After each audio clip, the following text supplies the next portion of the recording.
Good morning students. जैसा कि कल हमने अध्ययन किया था मुद्रास्फीति के और आर्थिक विकास के बीच में संबंध और उसके कारणों के बारे में, आज हम अध्ययन करेंगे मुद्रास्फीति को नियंत्रित करने के उपाय कौन से हैं और मुद्रास्फीति के बारे में।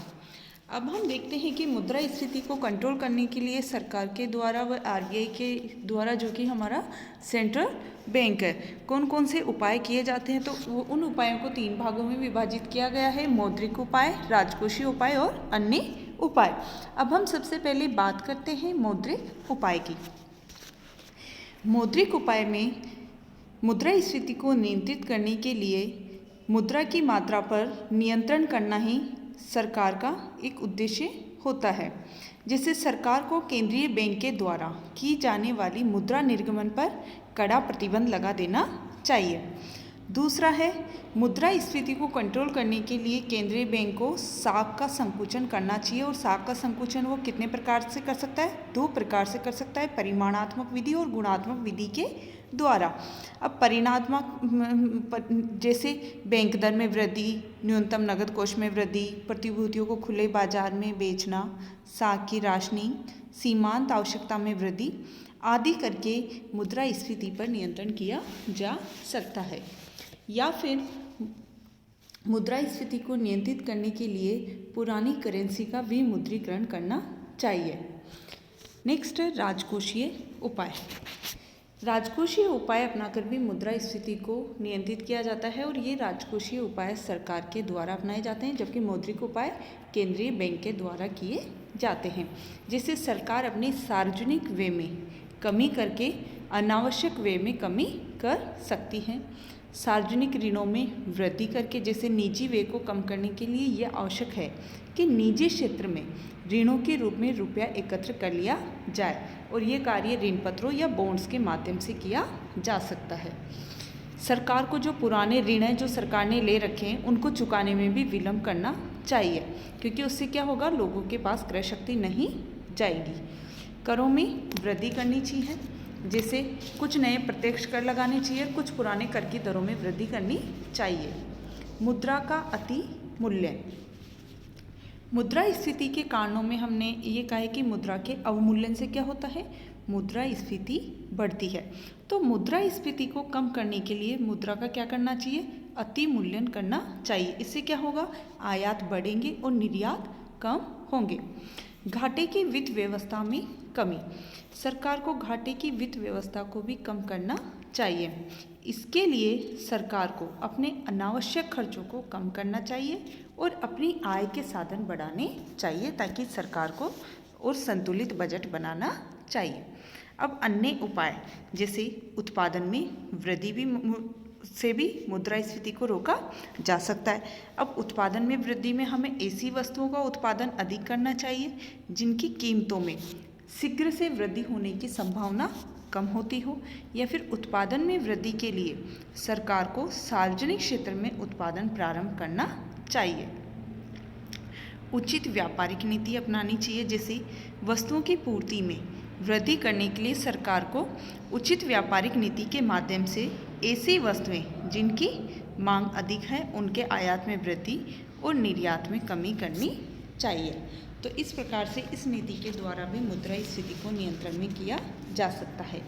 उचित निवेश नीति अपनाकर, इसमें सरकार को मुद्रास्फीति की अवधि में उन उद्योगों में निवेश की मात्रा में वृद्धि की जानी चाहिए जिनमें वस्तुओं का उत्पादन अल्पकाल में भी काफ़ी अधिक बढ़ाया जा सकता हो। तो ऐसे उद्योगों में निवेश कम करना चाहिए जिनमें उत्पादन की प्राप्ति दीर्घकाल में होती है। कीमत नियंत्रण एवं राशन व्यवस्था। कीमत नियंत्रण के कारण क्या होता है, उद्योगपति वस्तुओं की कीमतों में मनमानी वृद्धि नहीं कर सकते, और राशन व्यवस्था से सब उपभोक्ताओं को आवश्यकता के अनुसार वस्तुएं भी प्राप्त हो जाती है और उन्हें अधिक कीमतें भी नहीं देनी पड़ती। बचत को प्रोत्साहन। मुद्रास्फीति की अवधि में सरकार को बचत को प्रोत्साहित करने की योजनाएं बनानी चाहिए, जैसे इसमें सरकार अनिवार्य बचत योजना या फिर 5 या 10 साल के इनामी बॉन्ड आदि बेचकर प्रारंभ कर सकती है। संयुक्त पूंजी कंपनियों के लाभ वितरण पर नियंत्रण और उचित मजदूरी नीति अपनाकर सरकार मुद्रास्फीति पर नियंत्रण कर सकती है। अब है मुद्रा विस्फीति। अब हम सबसे पहले ये देखेंगे कि मुद्रा विस्फीति क्या है। मुद्रास्फीति विस्फीति वह अवस्था है जिसमें वस्तुओं की कीमतों में कमी आने लगती है, मीन्स मुद्रा की क्रय शक्ति में वृद्धि होने लगती है और इस अवस्था में मुद्रा तथा साख की पूर्ति उनकी मांग से कम रहती है। अब इसके कुछ कारण हैं मुद्रा विस्फीति के। कौन कौन से कारण, जैसे करेंसी की मात्रा में कमी, सरकार के द्वारा अपरिवर्तनशील मुद्रा को रद्द करके उसकी मात्रा को कम कर दिया जाता है। इसके कारण मुद्रा की मात्रा वस्तुओं और सेवाओं की तुलना में कम हो जाता है और इसका प्रभाव क्या होता है कि कीमतें कम होने लगती है और कीमतें कम होने के कारण मुद्रा विस्फीति की स्थिति उत्पन्न हो जाती है। करों में वृद्धि। विस्फीति का एक और कारण है कि प्रत्यक्ष करों में की जाने वाली वृद्धि, तो इससे लोगों की क्रय क्षमता कम हो जाती है और वे वस्तुओं की मांग कम करने लगते हैं। सार्वजनिक ऋण में वृद्धि। सरकार जनता से ऋण लेकर भी लोगों की क्रय शक्ति को कम कर देती है। बैंक दर में वृद्धि। बैंक दर में वृद्धि होने के कारण व्यापारिक बैंक भी ब्याज दर को बढ़ा देते हैं और इसके कारण साख निर्माण में कमी हो जाती है और लोगों के पास मुद्रा की मात्रा कम हो जाती है, जिससे कीमतें कम होने लगती है। उत्पादन में वृद्धि। देश में वस्तुओं और सेवाओं का उत्पादन उनकी मांग की तुलना में अधिक होता है, जबकि मुद्रा की पूर्ति क्या होती है, स्थिर होती है। तो उत्पादन में अत्यधिक वृद्धि के कारण कीमतें कम हो जाती हैं। साख का संकुचन। केंद्रीय बैंक के द्वारा साख के संकुचन की नीति अपनाने के कारण भी कीमतों में कमी होती है। तो ये थे मुद्रा विस्फीति के कारण कि वह कौन सी कारण हैं जिनके कारण मुद्रा विस्फीति की स्थिति उत्पन्न होती है। अब हम देखते हैं कि मुद्रा विस्फीति के क्या प्रभाव पड़ते हैं। जैसे उत्पादक या फिर व्यापारिक वर्ग पर मुद्रा विस्फीति का क्या प्रभाव पड़ता है। तो मुद्रा विस्फीति के कारण इस वर्ग को क्या होता है, सामान्यतः हानि होती है, क्योंकि कीमतें अधिक तेजी से गिरती है, जबकि उत्पादन लागतें उस अनुपात में नहीं गिरती है। तो जो कच्चा माल पहले से खरीदा होता है उसका मूल्य भी गिर जाता है, जबकि लगान, ब्याज और मजदूरी इनमें कमी नहीं होती है। इसके अलावा मुद्रा विस्फीति के कारण वस्तुओं की मांग क्या होती है, कम होने के कारण उनकी बिक्री भी कम हो जाती है, जिससे उत्पादकों और व्यापारियों के पास स्टॉक जमा हो जाते हैं। तो जब विस्फीति काल में किसानों को भी, व्यापारी वर्ग को ही नहीं, किसानों को भी आर्थिक हानि होती है, क्योंकि छोटे किसानों की हालत अत्यंत शोचनीय हो जाती है, क्योंकि उनकी लगान देने की राशि नहीं घटती लेकिन आय कम हो जाती है। निवेशकर्ता वर्ग पर क्या प्रभाव पड़ता है। अपरिवर्तनशील आय वाले निवेशकर्ता जैसे भूमिपति, जमींदार या फिर ऋणदाता, इनको क्या होता है, मुद्रा विस्फीति से लाभ होता है। क्यों होता है, क्योंकि कीमतें कम होने पर इनसे प्राप्त होने वाली मौद्रिक आय का वास्तविक मूल्य बढ़ जाता है। लेकिन दूसरी ओर जो परिवर्तनशील आय वर्ग के निवेश करता है उनको क्या होती है, हानि होती है, क्योंकि उनकी आय कम हो जाती है, क्योंकि मुद्रा विस्फीति काल में कई उद्योग और व्यवसाय बंद हो जाते हैं। वेतनभोगी तथा श्रमिक। मुद्रा विस्फीति से वेतनभोगी और श्रमिक वर्ग दोनों को ही क्या होता है, लाभ होता है, क्योंकि इस स्थिति में उनकी आय उस अनुपात में कम नहीं होती जिस अनुपात में कीमतें कम होती है। और एक अन्य दृष्टि से भी अगर हम देखें तो इस वर्ग में बेरोजगारी बढ़ने के कारण इनको बहुत हानि होती है। इसका कारण क्या है कि विस्फीति की अवस्था में घाटे का कारण मिल मालिकों को श्रमिकों की छंटनी करनी पड़ती है और श्रमिक संघ इसका विरोध करते हैं, जिससे हड़ताल और तालाबंदियां होती है और देश में औद्योगिक अशांति फैलती है।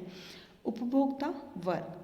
मुद्रा विस्फीति का काल उपभोक्ताओं की दृष्टि से बहुत अच्छा माना जाता है, क्योंकि सभी वस्तुएं और सेवाएं अधिक मात्रा में उपलब्ध होती है और कीमतों के कम होने के कारण उनकी क्या होती है, क्रय शक्ति भी बढ़ जाती है उपभोक्ता की। तो उनके लिए उपभोग के स्तर को ऊंचा करना आसान हो जाता है।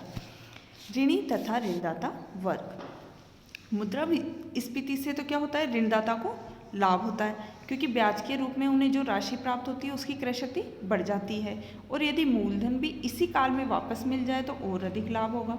और ऋणी वर्ग को इसलिए हानि होती है क्योंकि ऋणों के रूप में उन्होंने जो ऋण लिए होते हैं उनकी क्रय शक्ति कम होती है। तो जबकि अगर हम बात करें मुद्रास्फीति की अवस्था में तो उन्हें ब्याज तथा ऋण की जो राशि वापस करनी पड़ेगी उसकी क्रय शक्ति अधिक होगी।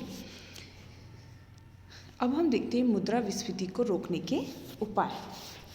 जैसे मुद्रास्फीति को रोकने के उपाय थे मौद्रिक उपाय, राजकोषीय उपाय और अन्य उपाय, वैसे ही विस्फीति को रोकने के भी 3 उपाय हैं, मौद्रिक उपाय, राजकोषीय उपाय और अन्य उपाय।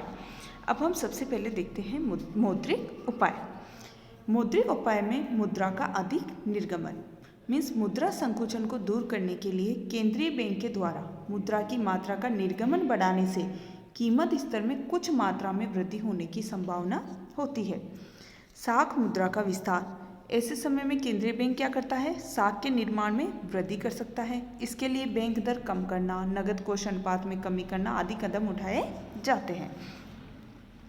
अब राजकोषीय उपाय के माध्यम से सरकार क्या करती है, जैसे मुद्रास्फीति के समय लोगों की क्रय शक्ति को बढ़ाने के लिए सार्वजनिक व्यय में वृद्धि की जाती है। जैसे सरकार के द्वारा बहुत से निर्माण कार्य करवाए जाते हैं, जैसे सड़कें बनवाना या पुल बनवाना, सार्वजनिक भवनों का निर्माण करवाना आदि।